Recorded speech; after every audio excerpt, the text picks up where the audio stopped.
नामाने कोण पावन झालं आहे आणि पावन जर झालं असेल तर ते त्याचं दृष्टिक्षेपामध्ये कोण असे भक्त भागवत आहेत की जे नामाने पावन झालेत.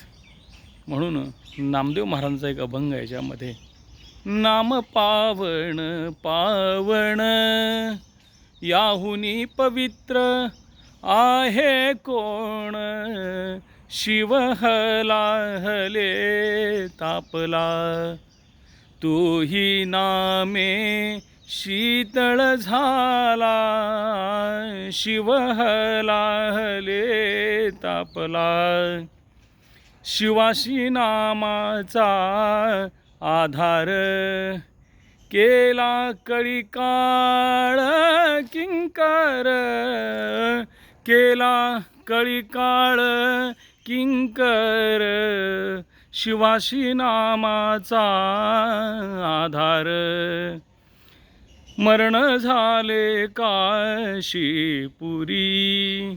तेथे नामची उद्धरी तेथे नामची उद्धरी शिव हलाहले तापला शिव हलाहले तापला तुका म्हणे अवघी चोरे एक हरिनाम सोयी रे एक हरिनाम सोयी रे शिव हलाहले तापला तोही नामे शीतळ झाला शिव हलाहले तापला. संत जगद्गुरु तुकाराम महाराजांचा अभंग आहे आणि असाच नामदेव महाराजांचाही अभंग आहे.